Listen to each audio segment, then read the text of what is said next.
ಮಾಡೋದಕ್ಕೆ ಅರ್ಜಿ ಕೊಟ್ಟಿದ್ದು 2019ರಲ್ಲಿ ಅರ್ಜಿ ಕೊಟ್ಟಿದ್ದೇವೆ. 2019 ನ್ಯಾಯಾಲಯದಲ್ಲಿ ತೀರ್ಪು ಬಂದಿದೆ. ಬರೀ ಒಂದು ಎನ್ವೈರನ್ಮೆಂಟಲ್ ಕ್ಲಿಯರೆನ್ಸ್ಗೋಸ್ಕರ ಕೇಂದ್ರ ಸರ್ಕಾರದವರು 2019ರಿಂದ ಇವತ್ತವರೆಗೂ ಪೆಂಡಿಂಗ್ ಇಟ್ಕೊಂಡು ಕರ್ನಾಟಕಕ್ಕೆ ಅನ್ಯಾಯ ಮಾಡ್ತಾ ಇದ್ದಾರೆ. ಇದ್ರ ಬಗ್ಗೆ ಯಾಕೆ ಚರ್ಚೆ ಮಾಡೋದಿಲ್ಲ ಮಾಧ್ಯಮದಲ್ಲಿ? ಇದು ರಾಜ್ಯದ ಅನ್ನದ ವಿಷಯ ಹೌದಾ ಇಲ್ವಾ? ಜನಗಳ ಜೀವನದ ವಿಷಯ ಹೌದಾ ಇಲ್ವಾ? ಇದು ಯಾಕೆ ಚರ್ಚೆ ಮಾಡೋದಿಲ್ಲ? ಅದೇ ನಮ್ಗೆ ಅಪ್ಪರ್ ಭದ್ರಾ ಯೋಜನೆಗೆ ಸೆಂಟ್ರಲ್ ಗವರ್ಮೆಂಟ್ 5,300 ಕೋಟಿ ಕೊಡಬೇಕು. ಬಜೆಟ್ ಅಲ್ಲಿ ಅನೌನ್ಸ್ ಮಾಡಿದ್ದಾರೆ.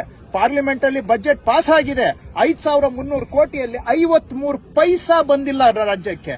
ಇದ್ರ ಬಗ್ಗೆ ಯಾಕೆ ಚರ್ಚೆ ಆಗೋದಿಲ್ಲ? ಈ ತರದ್ದು ನಮ್ಮ ರಾಜ್ಯದ ಹೊಟ್ಟೆಪಾಡಿನ ವಿಷಯಗಳನ್ನ ಚರ್ಚೆ ಮಾಡೋದು ಬಿಟ್ಟು ಕೇಂದ್ರ ಸರ್ಕಾರ ವ್ಯವಸ್ಥಿತವಾಗಿ ಕರ್ನಾಟಕವನ್ನ ತುಳಿತಾ ಇದೆ, ಅನ್ಯಾಯ ಮಾಡ್ತಾ ಇದೆ. ಇದನ್ನ ಎಲ್ಲೋ ಒಂದು ಕಡೆ ಬಚ್ಚಿಡೋದಕ್ಕೋಸ್ಕರ ಇಶ್ಯೂಗಳನ್ನ ಡೈವರ್ಟ್ ಮಾಡಿ, ಜನಗಳ ಅಟೆನ್ಷನ್ ಅನ್ನ ಡೈವರ್ಟ್ ಮಾಡಿ, ನಿಜವಾದಂತಹ ಹೊಟ್ಟೆಪಾಡಿನ ವಿಷಯಗಳನ್ನ ಅವಾಯ್ಡ್ ಮಾಡೋದಕ್ಕೋಸ್ಕರ ಈ ಚರ್ಚೆಗಳು ಆಗ್ತಾ ಇದೆಯಾ? ಇವತ್ತು ಮೆಕ್ಕೆಜೋಳ ಬೆಲೆ ಕುಸಿದಿದೆ.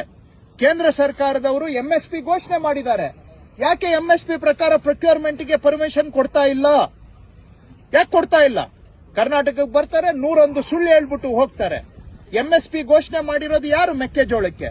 ಸೆಂಟ್ರಲ್ ಗವರ್ಮೆಂಟ್ ಎಂಎಸ್ಪಿ ಘೋಷಣೆ ಮಾಡಿದ್ದಾರೆ. ಎಂಎಸ್ಪಿ ಘೋಷಣೆ ಮಾಡಿದ ಮೇಲೆ ಅನುಷ್ಠಾನ ಯಾರು ಮಾಡಬೇಕು? ಎಂಎಸ್ಪಿ ಅನ್ನ ಸೆಂಟ್ರಲ್ ಗವರ್ಮೆಂಟ್ ಮಾಡಬೇಕು.